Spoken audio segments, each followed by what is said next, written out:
sejarah, tradisi dan budaya Jawa yang terkait bulan Suro. Dan selanjutnya ini kan pengambilan daripada bahasa Muharram menjadi Suro ini apakah dimulai dari pada masanya Sultan Agung atau memang sudah sebelum pada masa itu? Kalau kita melihat bagaimana ini pertanyaan ini bisa dijawab jika kita bisa melihat bagaimana konteks lahirnya bulan Suro. Jadi bulan Suro itu memang ada ketika eranya Sultan Agung. Sebelumnya bulan Suro ini tidak menjadi bulan yang istimewa bagi orang Jawa. Tidak memiliki satu keistimewaan bagi orang Jawa. Sependek yang saya buka di negara Kertagama, kebetulan saya juga membawa hari ini, saya tidak menemukan pemuliaan terhadap bulan Suro bagi orang Jawa.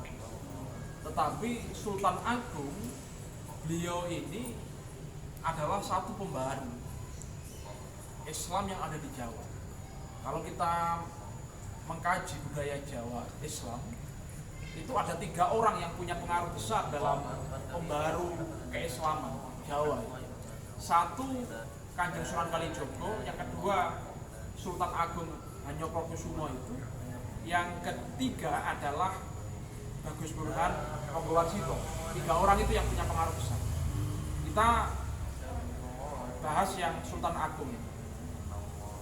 Suro ini lahir dalam bisa dilihat dalam dua kondisi. Kondisi yang pertama, memang Kesultanan Mataram ini merupakan babakan baru dalam budaya Jawa, yang kebudayaannya itu agak terpisah dengan tradisi Islamnya para wali. Mataram ini kita tahu bahwa didirikan oleh anak turun petani yang kulturnya itu adalah Islam abangan sebenarnya. Kalau kita membaca bab tanah Jawi itu, kita akan menemukan satu periode pendirian dari Kesultanan Mataram itu oleh yang namanya Danang Sukowijoyo atau Panembahan Senopati itu. Beliau ini sebelum mendirikan Mataram sowan dulu ke Kanjeng Sunan Kalijogo, tapi juga datang ke pantai selatan. Sekaligus beliau ini juga murid dari Mondorogo. Ini menunjukkan bahwa pendiri dari Kesultanan Mataram ini adalah kaum petani yang Islamnya adalah abangan. Situasi Mataram itu yang dianut keislamannya memang keislaman seperti itu. Terus dari Suro yang sebelumnya tidak dimuliakan di Jawa, dengan adanya Suro dan Muharram ini apakah ingin di Suro itu menjadi bulan yang dimuliakan? Iya. Yang kedua ini terjawab di faktor yang kedua. Sultan Agung itu melakukan satu politik kebudayaan. Kenapa perlu mengkonversi tahun Saka dengan tahun Hijriah? Itu ada politik kebudayaan di dalamnya. Politik kebudayaan itu bagaimana? Konversi antara tahun Saka dengan tahun Hijriah itu dilakukan setelah Sultan Agung kalah perang dengan Batavia, dengan Belanda di Batavia. 2 kali kalah Sultan Agung. Jadi sebelum perjanjian Giyanti atau? Iya, sebelum itu.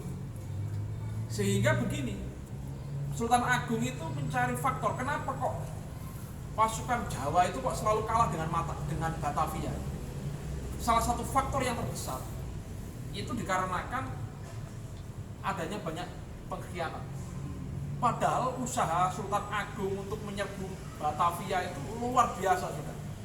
Ribuan orang dikerahkan. Bahkan penyerangan kedua itu pernah membendung Sungai Citarum. Beliau juga pernah mengirimkan armada ke Batavia yang modusnya itu jual beli hewan ternak. Tapi ribuan hewan ternak dikirim ke Batavia lewat laut. Tapi sebenarnya itu adalah perbekalan perang itu. Jadi perbekalan perang itu dimasukkan dulu baru pasukannya masuk.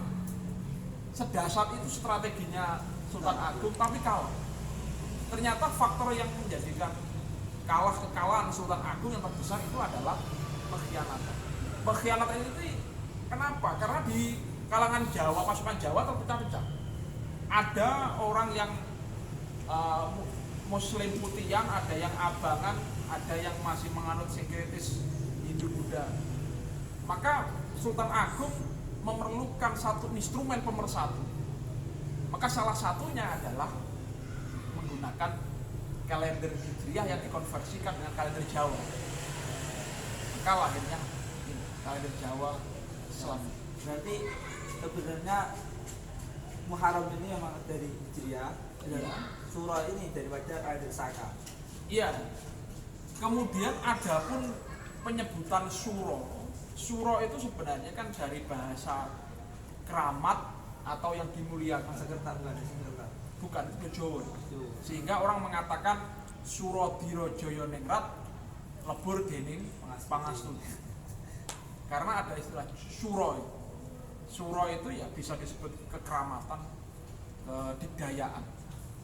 Kenapa disebut Suro itu sebagai bulan yang dikdaya dan keramat? Itu kelihatannya memang Sultan Agung memang dalam kasus ini beliau memang mengambil momentum kemuliaan di dalam bulan Hijriah.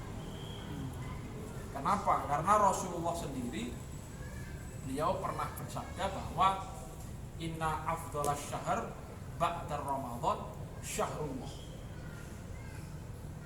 Yang syahrullah yang dimaksud adalah Syahrul Muharram. Bahwa bulan mulia setelah Muharram itu adalah Syahrullah. Bahkan Muharram ini karena saking mulianya disebut Syahrullah, menjadi bulannya Allah. Maka di dalam bulannya Allah ini apa yang harus yang masyru'ah di dalam Islam adalah diperbanyak sedekah, diperbanyak taqarrub ilallah, puasa, dan kemudian kita berderma kepada orang-orang fakir dan yatim piatu. Nanti apakah ada kaitannya juga dengan tradisi Jawa, kayak misalkan jamasan atau misalkan ruwatan? Apakah ada kaitan juga dengan yang Muharram? Kalau yang jamasan itu bagi saya orang Jawa mengambil momentum dari kemuliaan bulan Muharram. Tetapi yang ada benang merahnya itu justru di ruwatan itu. Ruwatan itu sebenarnya kan dari bahasa rawat. Ruwat itu sebenarnya dari bahasa rawat. Kalau kita membaca yang namanya Serat Montroworo, di dalamnya Serat Montroworo itu dijelaskan kenapa ada perlu ruwatan, kemudian tata cara ruwatannya bagaimana. Dulu orang Jawa sebelum para wali datang itu sudah punya tradisi ruwat. Punya tradisi ruwat orang-orang Jawa. Tradisi Buddha atau orang Jawa? Itu konversi dari Hindu sebenarnya. Karena orang Hindu itu Hindu Jawa ya. Iya. Hinduisme Jawa itu menganut adanya sistem Sukerto itu. Sukerto itu adalah orang-orang yang perlu diruwat karena membawa naas. Naasnya disebabkan dari apa? Nanti kalau tidak diruwat, orang-orang tersebut ini akan dimakan oleh Bathara Kala itu. Misalkan sendang kapit pancuran, pancuran kapit sendang, anak-anak semacam itu disebut Sukerto. Ada 60 Sukerto di dalam serat tadi Montroworo tadi. Di dalam serat Montroworo itu ada 60 jenis Sukerto yang itu harus diruwat. Saya sampaikan dulu, bentuk ruwatannya bagaimana orang Jawa dulu. Orang Jawa dulu ada banyak bentuknya. Satu biasanya mengadakan pewayangan. Pewayangan, kemudian pewayangannya itu dengan judul-judul tertentu. Misalkan dengan judul Sundomoro dan sebagainya itu. Lakon. Kemudian lakonnya itu. Kemudian ada anak yang diruwat itu kemudian diberikan Raja Kalacakra itu. Raja Kalacakra itu diambil sebenarnya dari Kanjeng Sunan Kudus sebenarnya. Kalacakra itu. Kemudian ada lagi berupa sodako, apa bukan sodako sebenarnya, sajen itu yang kemudian dilarung. Iya. Saya ambilkan contoh, sajen yang dilarung itu apa saja, misalkan ada kelopo, ada ayam tukung, kemudian ada darah ayam yang diambil ditaruh di dalam kapas, kemudian di wadah tumbuh, kemudian dilarung ke sungai, ada yang ke lautan, itu macam-macam ya. Kalau seperti itu, apakah juga kan ada yang menyimpangkan itu bentuk kesyirikan? Iya.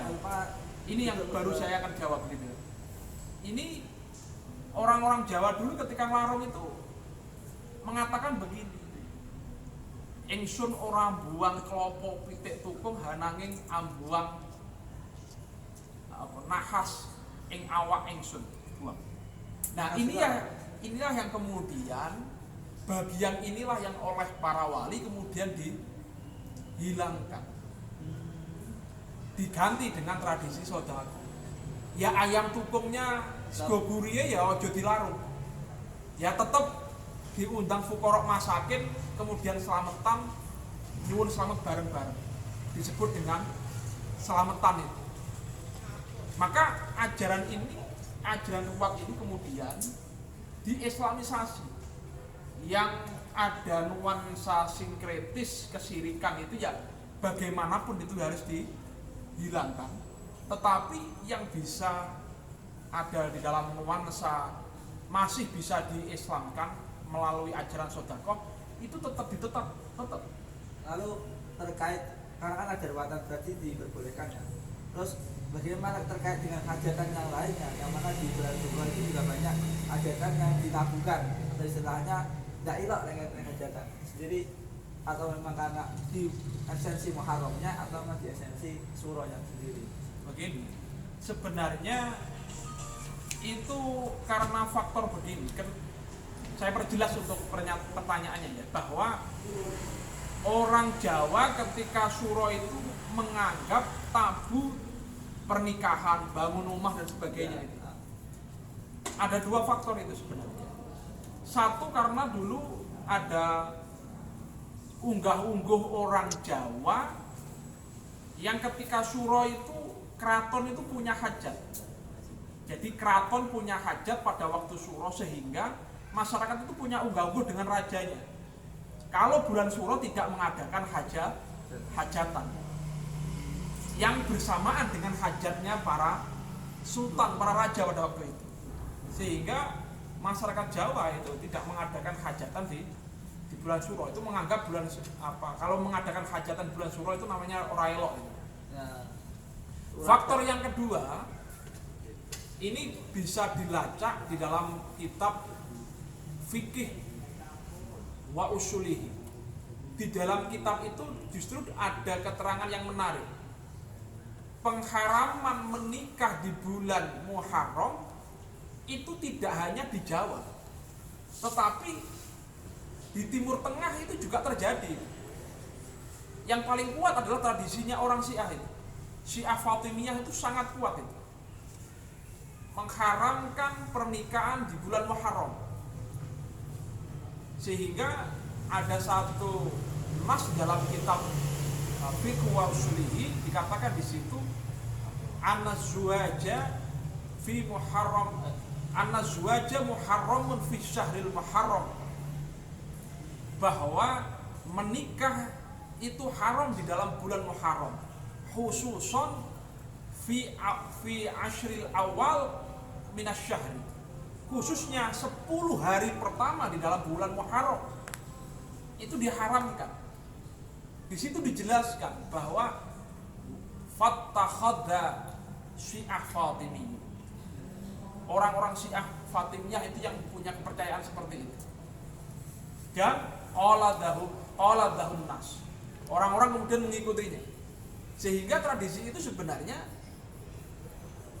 tidak hanya di Jawa. Orang haram menikah di bulan Suro itu tidak hanya di Jawa. Di Timur Tengah pun juga terjadi problem itu. Sehingga kalau melihat dua hal ini sebenarnya kita tidak perlu takut untuk mengadakan hajatan. Misalkan Mas Faisal ingin menikah besok di bulan Muharram, amin. Insya Allah, karena kamu kan sudah lama menjadi ketua Jomblo Fisabilillah. Itu maka tidak perlu takut. tidak perlu takut untuk mengadakan hajatan bulan Syuro. Tetapi kemudian begini persoalannya, justru persoalannya bukan soal doktrin mengenai keharaman itu, justru persoalannya adalah soal psikis toh itu. Ya. Ya, kenapa? Karena itu adalah sudah menjadi kesadaran bahwa sadar orang Jawa. Berarti bukan terkait mistis Pak ya? Iya, bukan terkait mistis. Ya kalau mistis itu yang terkait dengan filmnya Susana Malam Bulan Syuro tadi itu di tahun 88 itu film itu. Sebenarnya itu. Sehingga apakah kemudian psikis kita, psikis masyarakat kita kemudian berani mengadakan hajatan di bulan Syuro? Karena itu sudah menjadi alam bawah sadarnya orang Jawa. Lalu hukumnya bagaimana sebenarnya kalau seperti itu?